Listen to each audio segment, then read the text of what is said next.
The sun was setting over the sparkling waters of Cape Town's famous coastline, painting the sky in shades of orange and pink. The air smelled of salt and spices, blending perfectly with the lively chatter coming from the bustling restaurant nestled along the shore. It was one of those places everyone wanted to visit at least once, the kind of spot where locals and tourists alike gathered to enjoy delicious food, breathtaking views, and warm hospitality. Inside the restaurant, tables were filled with people laughing, clinking glasses, and savoring mouth-watering dishes. Waiters moved gracefully between the tables, balancing trays loaded with steaming plates and colorful cocktails. Among them was Samuel Ndlovu, a tall man with a calm demeanor and an easy smile. Samuel had worked at this restaurant for years, earning a reputation as one of the best waiters around. He didn't just serve meals. He made sure every guest felt welcomed and valued, no matter who they were or where they came from. Samuel loved his job, even though it wasn't always easy. Some days brought challenging customers, people too tired from traveling, too picky about their orders, or simply in bad moods. But Samuel had learned how to handle all kinds of personalities with patience and professionalism. His coworkers admired him for it, often joking that if anyone could turn a grumpy tourist into a happy diner, it was Samuel. On this particular evening, the restaurant was busier than usual. A mix of international travelers and local families filled the space, creating a vibrant yet chaotic atmosphere. As Samuel navigated through the crowd, expertly dodging chairs and sidestepping curious children, he noticed a new group walking in. They stood out immediately, not because of what they wore, but because of how they carried themselves. There were 4 of them, 2 men and 2 women, dressed in expensive clothes and designer sunglasses perched atop their heads despite the fading sunlight. Their voices rang loudly across the room as they complained about having to wait even a few minutes for a table. The hostess quickly seated them near the window, offering apologies for the brief delay. Samuel grabbed a menu and headed toward their table, determined to give them the same excellent service he provided to everyone else. "Good evening," he said warmly, placing the menus down. "Welcome to Ocean Breeze. My name is Samuel, and I'll be taking care of you tonight." For a moment, the group stared at him silently, sizing him up. Then one of the men, clearly the leader of the pack, leaned back in his chair and smirked. Finally, he muttered under his breath, loud enough for Samuel to hear, "Thought we'd never get any attention." His tone was dismissive, dripping with entitlement. The others laughed awkwardly, exchanging glances that suggested they agreed with him. One of the women glanced at Samuel's Navivik and rolled her eyes dramatically. "Well, let's hope you can actually do your job properly," she said, her voice sharp. "We've heard horror stories about service here." Samuel blinked but kept his smile intact.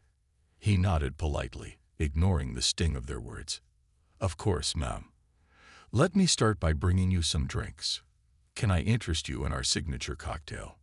Before he could finish, the second man interrupted rudely. "Just hurry up, will you?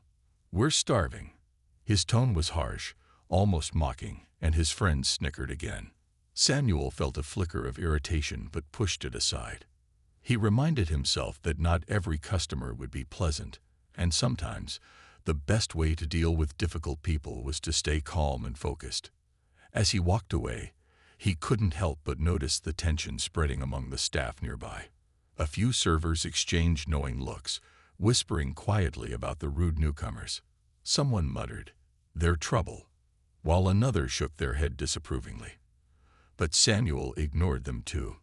He had dealt with tough customers before, and he knew exactly what to do.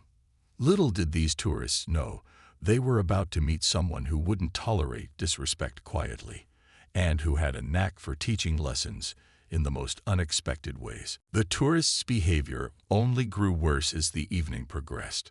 Samuel returned to their table with a tray of drinks, carefully balancing each glass as he set them down. He announced each drink with a polite smile, ensuring he matched the orders to the correct person.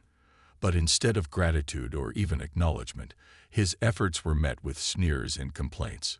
"This isn't what I ordered. snapped the ringleader, pushing his cocktail away with obvious disdain. "I said no ice. Are you deaf, or do you just not care?" Samuel paused for a moment, double-checking the order slip in his hand. Sure enough, the man had requested ice in his drink. Yet here he was, lying outright to make Samuel look incompetent. The other members of the group chimed in, laughing as if it were some sort of joke at Samuel's expense. "Oh, come on," one of the women chimed in, her voice dripping with mockery. "Even we can understand basic English. Maybe they should hire people who speak it better." Her comment hit hard, but Samuel didn't let it show on his face. Instead, he nodded calmly, apologizing for the supposed misunderstanding. "I'm very sorry about that, ma'am. Let me fix this right away." Without missing a beat, he picked up the drink and headed back toward the bar, his jaw tightening ever so slightly. As he passed by his coworkers, they shot him sympathetic glances. Everyone in the restaurant could hear the tourists' loud voices, criticizing everything from the decor to the speed of service. One of the men loudly proclaimed that the restaurant wasn't living up to its 5-star reviews, while another complained about how unprofessional the staff seemed. Each word felt like a jab aimed directly at Samuel, though he remained outwardly composed. When Samuel returned with fresh drinks, the insults continued. This time, the second woman leaned forward, her tone condescending. "You know, people like you should really be more grateful for jobs like this. Not everyone gets opportunities like this, you know." Her words hung heavy in the air, carrying an undertone of prejudice that made Samuel's stomach churn. "People like you," she'd said, as if being black somehow diminished his worth or capabilities. Around the table, her companions nodded in agreement, clearly sharing her mindset. They acted as though Samuel weren't even human, dismissing him as nothing more than a servant undeserving of respect. Despite the sting of their comments, Samuel refused to react impulsively. He knew better than to engage in a verbal battle with such entitled individuals. Instead, he forced himself to focus on maintaining his professionalism, delivering rehearsed smiles and courteous responses. Inside, however, a storm was brewing. Years of experience had taught him that confrontation rarely solved anything, especially when dealing with people who thrived on belittling others. But that didn't mean he couldn't find another way to address the situation, one that would leave a lasting impression without stooping to their level. Back in the kitchen, Samuel took a deep breath, letting the cool air calm his racing thoughts. His coworkers gathered around him, offering support and encouragement. "Don't let them get to you, Sam," one of them whispered. "They're just ignorant tourists who think the world revolves around them." Another coworker suggested reporting the incident to the manager, but Samuel shook his head firmly. "No," he said quietly, his voice steady despite the anger simmering beneath the surface. "If we involve management now, they'll just play the victim. Besides, I've dealt with worse. I'll handle this my way." His colleagues exchanged curious glances, sensing there was more to Samuel's confidence than met the eye. Whatever he was planning, they trusted him completely. After all, Samuel wasn't just a great waiter. He was smart, resourceful, and always found a way to turn difficult situations to his advantage. With renewed determination, Samuel grabbed the next round of drinks and stepped back into the dining area. As he approached the rude tourists' table, he allowed himself a small private smile. These visitors had no idea what they were in for. What they saw as power, the ability to insult and demean, was about to become their greatest weakness. And Samuel, he was ready to teach them a lesson they wouldn't soon forget. The tourists barely glanced at their drinks as Samuel set them down, too busy talking among themselves to notice the small but deliberate changes he'd made. The man who had complained about ice now found his drink completely ice-free, even though he'd originally requested it with ice. Another cocktail came garnished with a slice of lemon instead of lime, ruining its intended flavor profile. A third glass arrived slightly overfilled, leaving sticky residue on the rim that dripped onto the pristine white tablecloth. At first, they didn't say anything, too caught up in their own conversations about how disappointing the restaurant was compared to others they'd visited. But soon enough, the complaints began trickling in. "This is wrong," the ringleader announced loudly, holding up his glass like evidence in a court case. "I specifically asked for ice. Are you incapable of listening?" Samuel approached the table with wide eyes, feigning surprise. "Oh dear, I'm so sorry about that, sir," he said earnestly, though there was a flicker of amusement hidden deep within his expression. "Let me fix that for you right away." He took the glass back to the bar, exchanging quiet smirks with the bartender, who had been briefed on Samuel's plan. Together, they prepared a fresh drink, but this time they added extra ice, making it nearly impossible for the man to sip without spilling.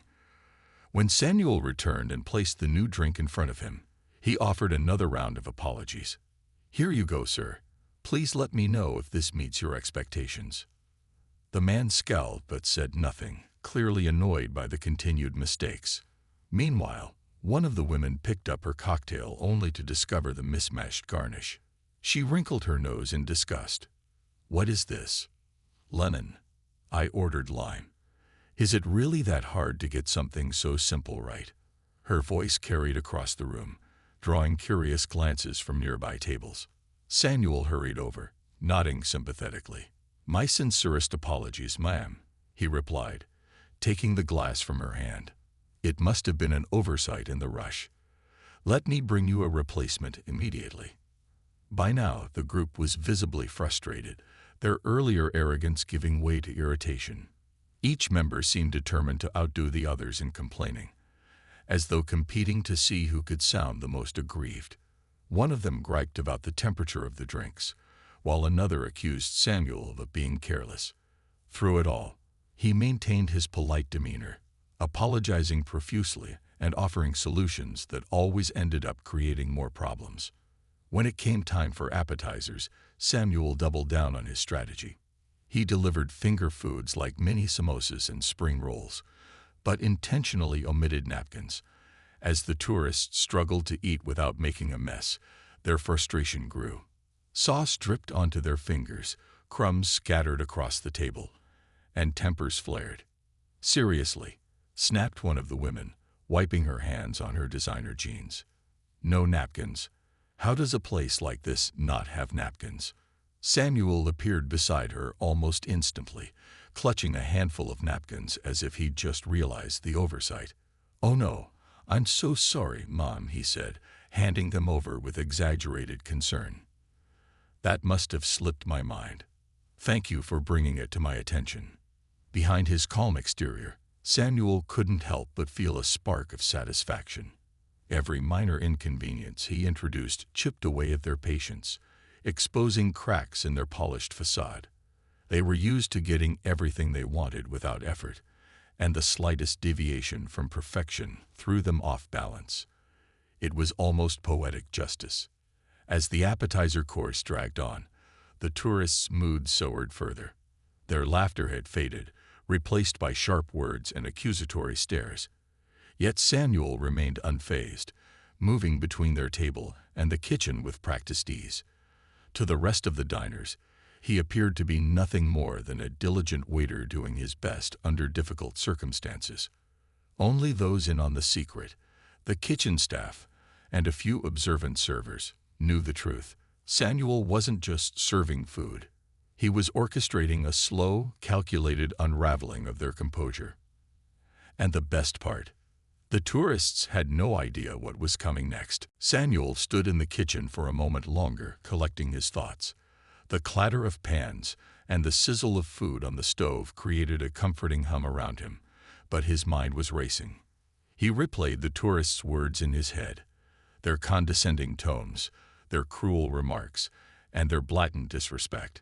It would have been easy to let anger take over, to march back out there and confront them directly.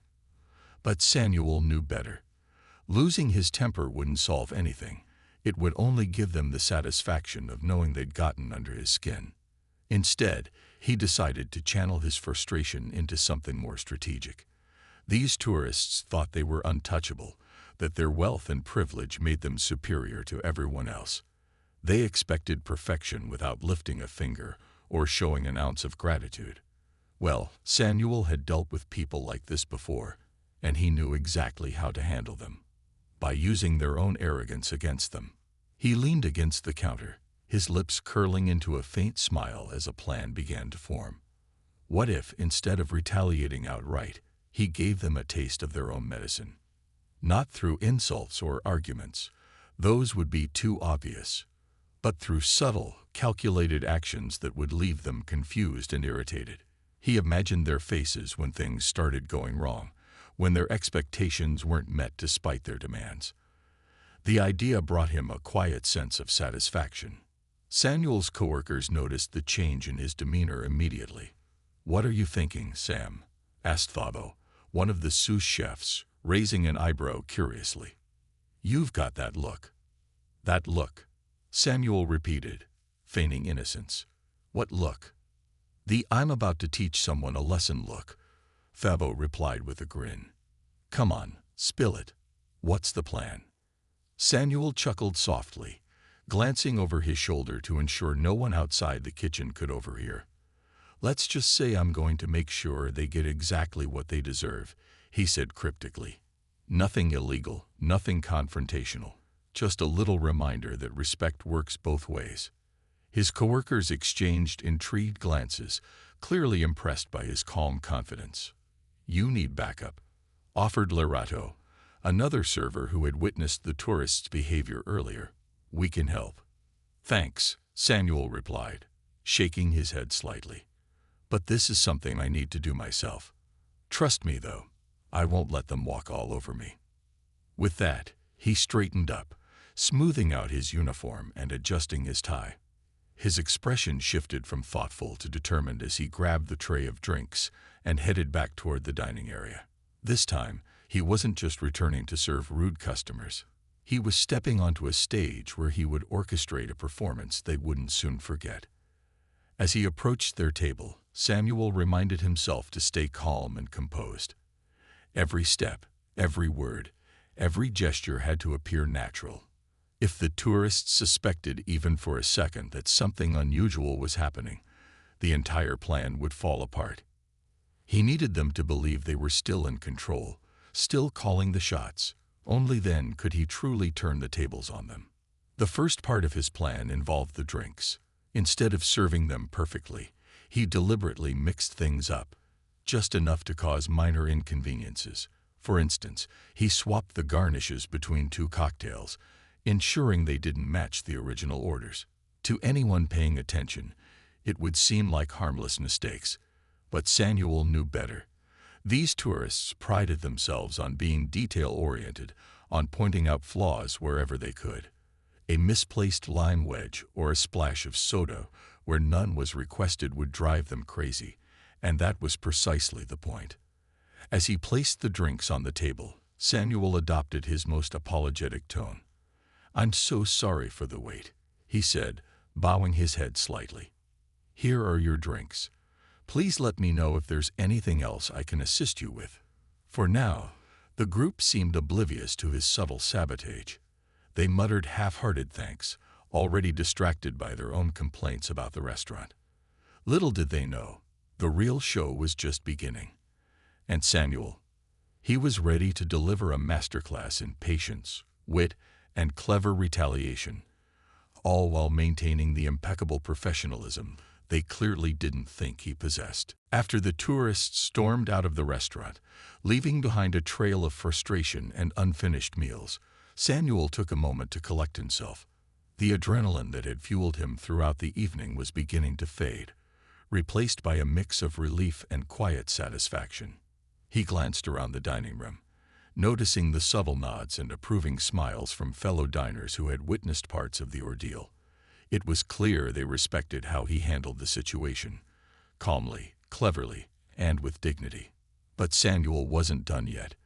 Despite everything that had transpired, he believed in giving people a chance to reflect on their actions. Before calling it a night, he decided to prepare one last gesture, One final act of grace that would leave an impression far greater than any insult or sabotage ever could. Returning to the kitchen, Samuel asked the pastry chef for help crafting a fresh dessert.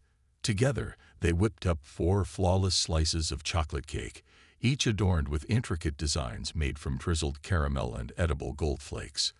The presentation was impeccable, worthy of a 5-star review. Samuel placed the desserts onto a tray, adding handwritten notes atop each plate. The messages were simple but meaningful. "We hope you'll remember Cape Town fondly," read one. "Kindness makes every meal sweeter," said another. With the tray balanced carefully in his hands, Samuel stepped outside into the cool night air. The rude tourists hadn't gone far. They were standing near the entrance, arguing heatedly among themselves as they waited for their ride. Their body language screamed irritation, their earlier arrogance replaced by simmering resentment. They didn't notice Samuel approaching until he cleared his throat softly. "Excuse me," he said politely, drawing their attention. "I wanted to apologize once more for the challenges you experienced tonight.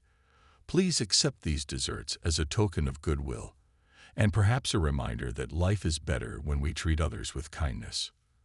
For a moment, no one spoke. The group stared at him, stunned by the unexpected gesture. Some looked embarrassed, while others appeared conflicted, unsure whether to accept the offering or reject it outright. Finally, the woman who had mocked Samuel's English hesitantly reached for a slice. "Thank you," she mumbled, her voice barely audible. Her actions seemed to break the ice. One by one, the others reluctantly followed suit, taking the desserts despite their lingering animosity. None of them offered genuine gratitude, but Samuel didn't expect them to. What mattered most was planting a seed, a small reminder that even in moments of conflict, compassion could prevail. Back inside the restaurant, word of what happened spread quickly among the staff. Everyone marveled at Samuel's ability to rise above the tourists' cruelty and deliver a lesson wrapped in generosity. His coworkers joked that he should write a book about handling difficult customers, while regular patrons praised him for setting such a powerful example. By the end of the night, Samuel had become something of a local hero. As closing time approached, Samuel found himself reflecting on the events of the evening. He knew not every confrontation would end so neatly, nor would every customer respond positively to kindness. But tonight proved something important. Respect couldn't always be demanded. It had to be earned, modeled, and sometimes gently taught. The next morning, news of the incident traveled beyond the walls of the restaurant. A nearby diner, intrigued by the unusual commotion, had discreetly recorded part of Samuel's calm response to the tourists' complaints. The clip captured his professionalism and poise, painting him as the epitome of grace under pressure. Within hours, the video went viral online, sparking conversations across social media platforms. Viewers praised Samuel's restraint and creativity, dubbing him a role model for anyone facing similar situations. Among the flood of comments, one stood out. "In a world where negativity spread so easily, this man showed us the power of rising above it all." For Samuel, those words encapsulated exactly why he chose to handle the evening the way he did, not for revenge, but for redemption. Though the tourists may never fully understand the impact of their behavior or the depth of Samuel's character, their visit to Cape Town became a story people wouldn't soon forget. And for Samuel, that was enough. The days following the incident brought a whirlwind of attention to Samuel and the restaurant. The viral video of his calm, composed response to the rude tourists had struck a chord with viewers around the world. Social media feeds were flooded with praise for Samuel's professionalism and cleverness, turning him into an overnight sensation. People began sharing their own stories of dealing with difficult customers or being treated poorly in restaurants, often citing Samuel as an inspiration for how to handle such situations with grace. Local news outlets picked up the story, dubbing Samuel the waiter who taught a lesson in respect. Reporters visited the restaurant, eager to interview him about the now infamous evening. Samuel handled the spotlight with the same humility that defined his work ethic. "I didn't do anything extraordinary," he told one journalist with a modest smile. "I just tried to show them that kindness is always stronger than cruelty.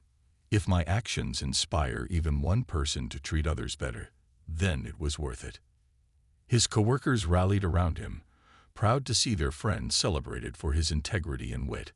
Regular patrons of the restaurant also joined in, sharing glowing reviews online and encouraging others to visit Ocean Breeze, not just for its food, but for the exceptional service led by Samuel. Business boomed in the weeks that followed, with new customers coming specifically to meet the man behind the viral moment.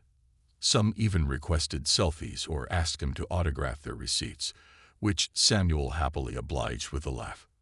But despite the fame, Samuel remained grounded. He continued working his usual shifts, ensuring every guest felt welcomed and valued, just as he always had. To him, nothing had changed except the number of smiling faces in the dining room. His focus remained on providing the best possible experience for his customers, whether they were locals or tourists. As for the rude group, there was no sign of them returning anytime soon. Rumor had it they had left Cape Town feeling humiliated, though none of them publicly acknowledged what happened.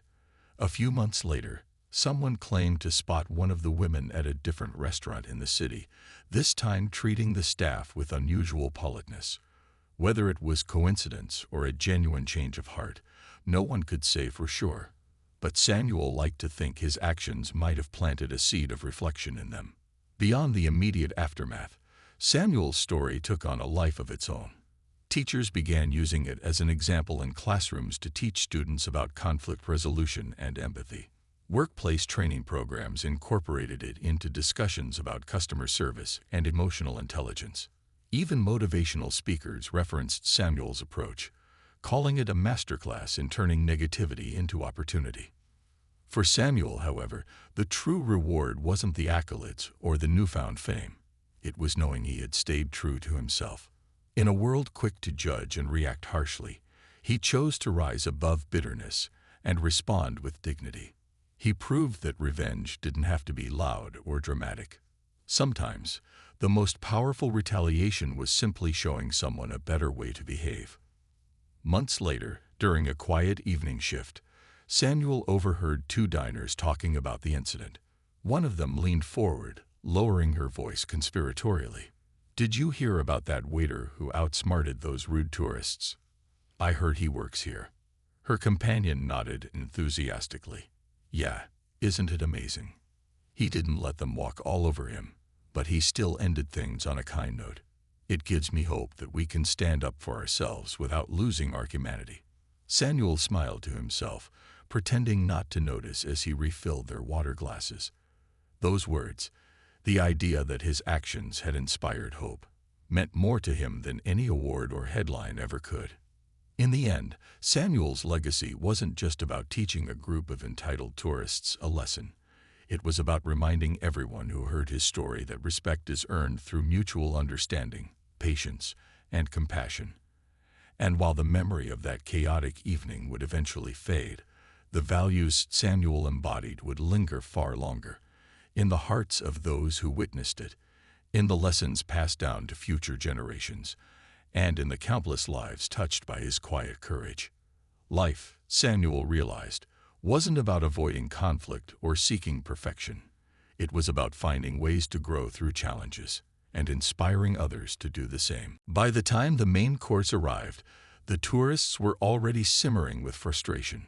Samuel had successfully planted seeds of irritation throughout the evening, and now it was time to let them bloom into full-blown chaos.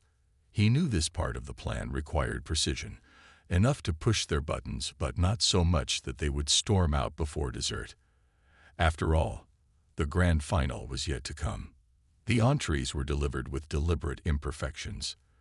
The man who had demanded a perfectly cooked steak received his dish slightly overdone, its edges charred and dry. One woman's seafood pasta came swooning in an excess of oil, leaving her fork glistening with grease after every bite.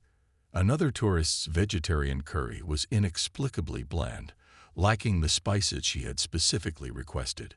And then there was the ringleader, whose lamb chops arrived seasoned with far too much salt, rendering them nearly inedible. At first, they tried to ignore the flaws, muttering under their breath about how this place clearly doesn't know what it's doing. But as each member of the group discovered new issues with their meals, their voices grew louder, more pointed. "This is unacceptable," the ringleader barked, pushing his plate away dramatically. "How hard is it to cook a steak properly? Even my dog could do better than this." Samuel appeared at the table almost instantly, his face a mask of concern. "Oh no, sir, I'm terribly sorry to hear that," he said, picking up the plate with exaggerated care. "Let me take this back to the kitchen and have them prepare a fresh one for you." In reality, Samuel returned to the kitchen and instructed the chef to add even more seasoning to the replacement dish, this time pepper instead of salt. When the steak reappeared in front of the man, it was practically unrecognizable. The bitterness of the charred exterior combined with the overwhelming kick of pepper made it impossible to eat without grimacing. Yet when the man began sputtering and complaining again, Samuel simply apologized once more, claiming it must be another unfortunate mistake. Meanwhile, the rest of the group wasn't faring any better. The woman with the greasy pasta attempted to flag Samuel down, waving her fork like a conductor's baton. "Excuse me," she called out sharply. "This is disgusting. It's like eating oil straight from the bottle." Samuel approached her with wide, innocent eyes. "I'm so sorry, Mom," he replied, taking the plate from her hands. "I'll alert the chef right away. Perhaps we can offer you something else instead." He brought her a different dish, a spicy prawn platter meant for someone else entirely, but didn't mention the swap. By the time she realized the heat level was off the charts, it was too late. Tears welled in her eyes as she struggled to swallow the fiery bites. Across the table, her companions laughed nervously, though none of them seemed eager to share her fate. As the complaints piled up, the tension reached a breaking point. One of the men finally snapped, slamming his fist on the table and demanding to speak with the manager. "Where is your supervisor?" he growled, glaring at Samuel. "We need to speak with someone who actually knows how to run a restaurant." For the first time that evening, Samuel allowed himself a flicker of triumph behind his polite smile. "I'm afraid I'm the acting supervisor tonight," he informed them calmly, meeting the man's gaze without flinching. "Is there anything else I can assist you with?" The revelation hit the group like a punch to the gut. They had been expecting an authority figure to swoop in and validate their grievances, only to discover that the person they'd spent the entire evening belittling was the one in charge. For a moment, they were speechless, staring at him as if seeing him for the first time. But Samuel didn't give them a chance to recover. With practiced efficiency, he excused himself to address the situation, leaving them stewing in their own frustration. Back in the kitchen, he shared a quiet laugh with the staff, who were thoroughly enjoying the spectacle unfolding in the dining area. Together, they prepared the next round of dishes, ensuring each one carried its own subtle sabotage. As Samuel walked back out to the floor, balancing plates laden with culinary mishaps, he felt a deep sense of satisfaction. These tourists had entered the restaurant believing they were untouchable, entitled to perfection without lifting a finger. But now, thanks to his carefully orchestrated plan, they were learning a valuable lesson. Respect earns respect, and disrespect has consequences. The tension in the air was palpable as Samuel returned to the table with yet another round of replacements. By now, the tourists were visibly exhausted, emotionally and physically. Their earlier bravado had crumbled under the weight of their mounting frustrations, leaving them red-faced and seething. Each attempt to assert their dominance over the situation had backfired spectacularly, thanks to Samuel's carefully executed plan. When the desserts finally arrived, Samuel decided it was time to deliver the final blow. He carried a tray holding 4 plates, each adorned with what appeared to be an elegant chocolate cake topped with a dollop of whipped cream. The presentation looked flawless, at least at first glance. But as he placed the dishes in front of the group, one detail stood out immediately. The edges of the cakes were slightly burnt, giving off a faint smell of charred sugar. One of the women gasped audibly, pointing at her plate. "What is this?" she demanded, her voice rising in pitch. "This looks like it came straight out of a trash bin." Her companions quickly chimed in, inspecting their own desserts with growing horror. "Mine's worse," exclaimed the ringleader, jabbing his fork into the cake only to find the inside dry and crumbling. "Are you serious right now? This is supposed to be dessert." Samuel stood nearby, watching the scene unfold with quiet satisfaction. His expression remained calm, even concerned, as he leaned in to examine the plates. "Oh dear," he murmured, shaking his head slowly. "I'm so sorry about this. It seems there may have been some confusion in the kitchen tonight." The group erupted into angry exclamations, their voices overlapping in a chaotic symphony of complaints. One man threw down his napkin in disgust, while another woman muttered loudly about how they'd never encountered such incompetence during their travels. For a moment, it seemed as though they might refuse to pay or demand to leave without settling the bill. But just as the situation threatened to spiral completely out of control, Samuel pulled a small folded note from his pocket and placed it gently on the table. Written in neat cursive handwriting were the words, "Enjoy your stay in South Africa." The tourists froze, staring at the note in stunned silence. At first, they didn't seem to understand its significance. Then realization dawned, spreading across their faces like cracks in glass. Someone, perhaps the chef, perhaps the waiter himself, had deliberately sabotaged their meal. Worse still, the note implied that their behavior had not gone unnoticed. "You did this on purpose," the ringleader accused, pointing a finger at Samuel. His face was flushed with anger, his voice trembling with indignation. "You ruined our food because we criticized you earlier, didn't you?" Samuel met his gaze steadily, his tone measured but firm. "Sir, I assure you that everything served tonight was prepared according to standard procedures," he replied smoothly. "However, I would like to remind you that respect is a two-way street.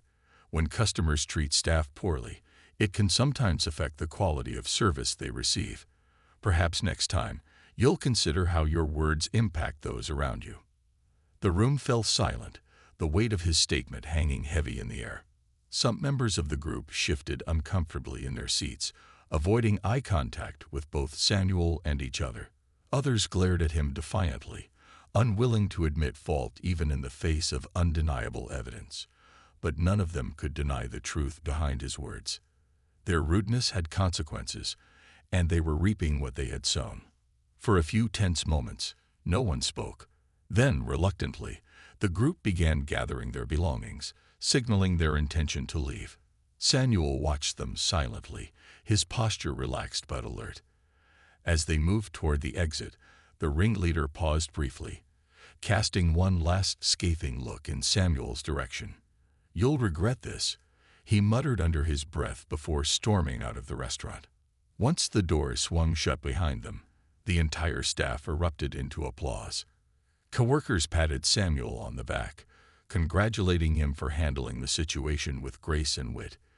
Even the diners seated nearby joined in, offering nods of approval and murmurs of admiration. Samuel smiled humbly, brushing off the praise with a modest shrug. "It's all part of the job," he said simply, though the twinkle in his eye betrayed his pride. As the evening drew to a close, Samuel reflected on the encounter. While it hadn't been easy, and certainly not enjoyable, he felt a sense of accomplishment, knowing he had stood up for himself without stooping to their level. More importantly, he had sent a clear message: kindness and professionalism should always be met with the same, but disrespect would not go unanswered. And judging by the tourists' reactions, it was a lesson they wouldn't soon forget.